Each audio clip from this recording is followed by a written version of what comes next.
Hey, this is Nicodemus Holland, second at Tour of Giants this year in 2014. First American to ever make it to the podium in 76 hours, 29 minutes.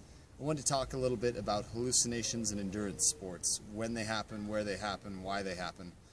Share with you my story real quick. After staying up for 76 hours and only sleeping for an hour and 40 minutes during this entire race, was basically the third night of this race, going from a section called Oyas to Olomont. Deep in the kilometers in this race, deep into the hours, somewhere around 60 hours, going up to what's called Col Brison. During this part of the race, I had a friend behind me who was basically just keeping me on the trail, because we're next to some big cliffs in this part of the race here. And as I'm walking along the trail, somewhere around like 3 in the morning, I'm staring at the ground, and the ground's starting to like turn into like, you know, the rocks are moving on me, they're swirling, they're making different kaleidoscope patterns, my vision's super fuzzy, everything's kind of swirling in this tornado in front of me, which means I'm like super sleep deprived. And I'm fighting that, and then, you know, you stare at the stick for a second, and the stick slithers across the ground like a snake, and you kind of ignore it, and then, you know, you see a couple spiders run across the ground, and they turn back into the leaves or whatever they were. And that was all well and good, and I'd seen that before in Barkley, I'd seen that before last year, and kind of used to it. But then one kind of rare moment for me was when I took off my backpack, and I went to go take off my rain jacket, and as I was taking it off, I looked at my friend who was behind me at this point, and it was only half of his body. The other half of him had turned into this like monster thing, and half of his intestines were hanging out, and I was just like, okay, put the backpack on, put the thing on, hike, listen to the click of the poles, and ignore it. So that was probably my most vivid hallucination this year.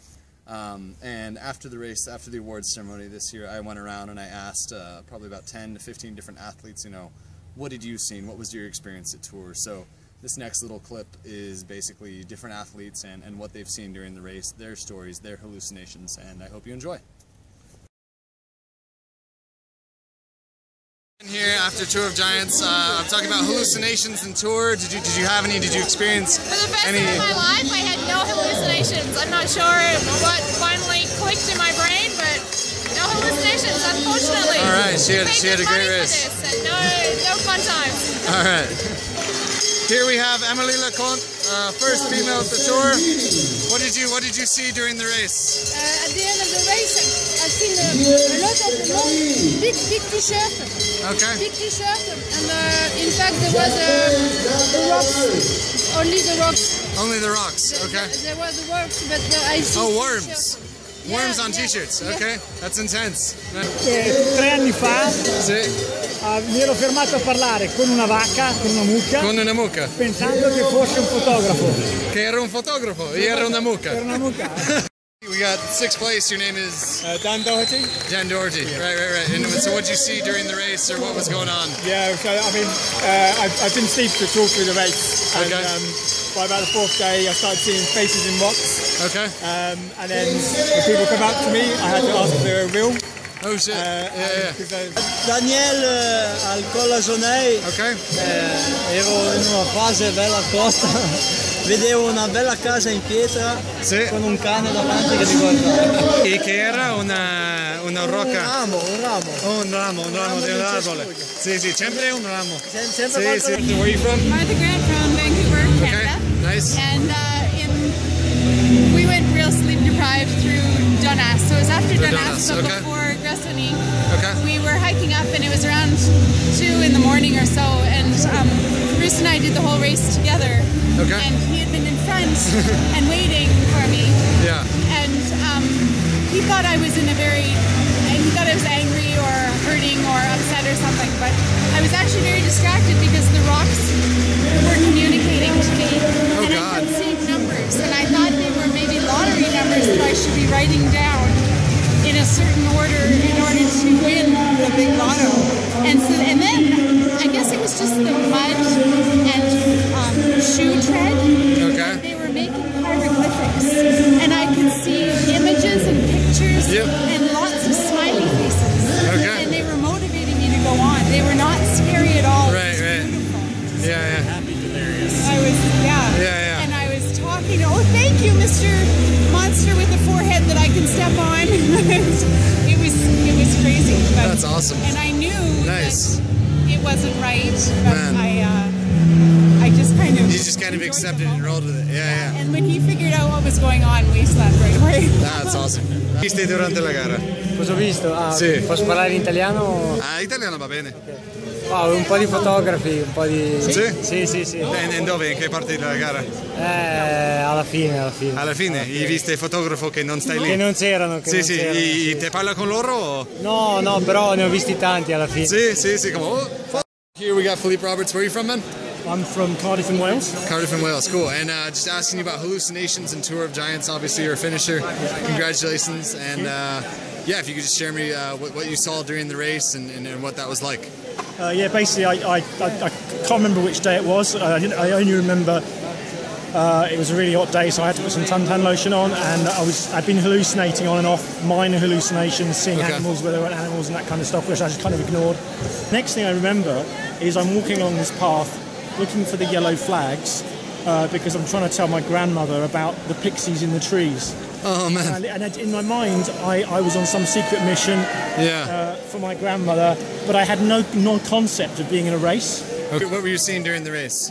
Well, I saw dragons, and well, there were not hallucinations, but in the last descent, I just felt obsessed with drinking pear juice. Pear juice, yeah. Okay. In la gara.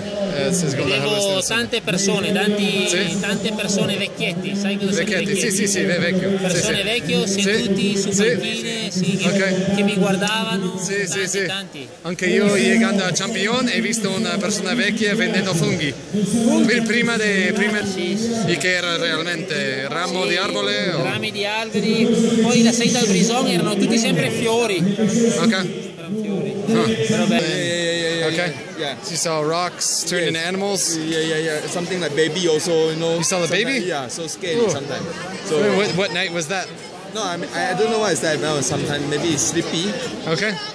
And you sleepy, yeah. Yeah, maybe sleepy. And you saw a baby in the race? On the rock. On a rock? The rocks. No, And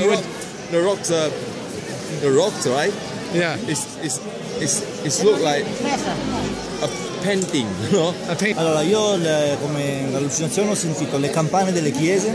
Ok, campane delle chiese. Le campane, non c'erano le chiese. Ok. Vedevo le pietre che si muovevano con la forma degli animali. Ok.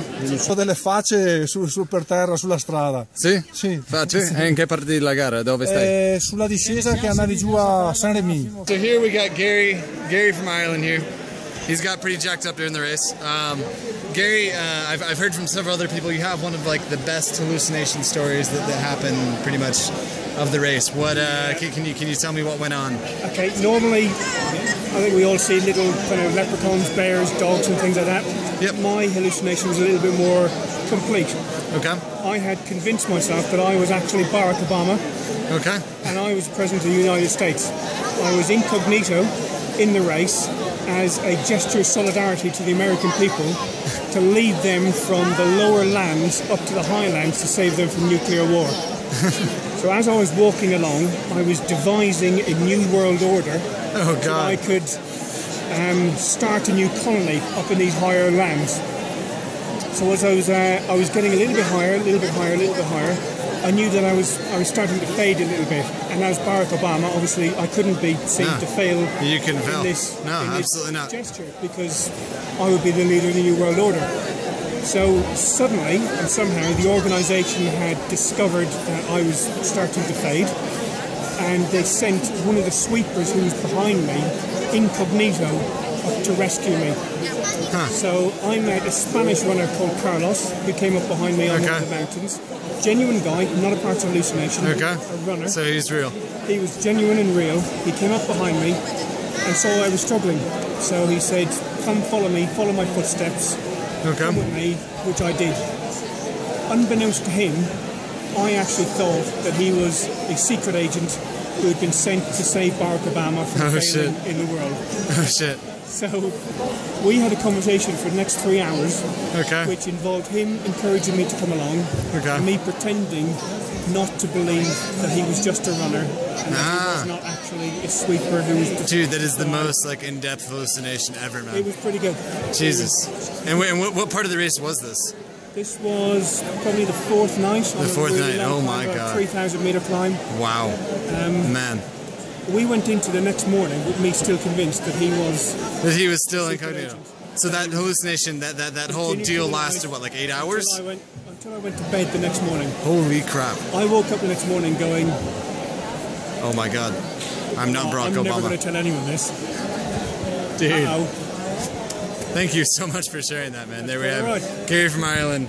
Amazing hallucinations. Proves that they happen during this race. That's awesome, man. Not a problem. Thank you. I'm glad to share that with the world. Thank you.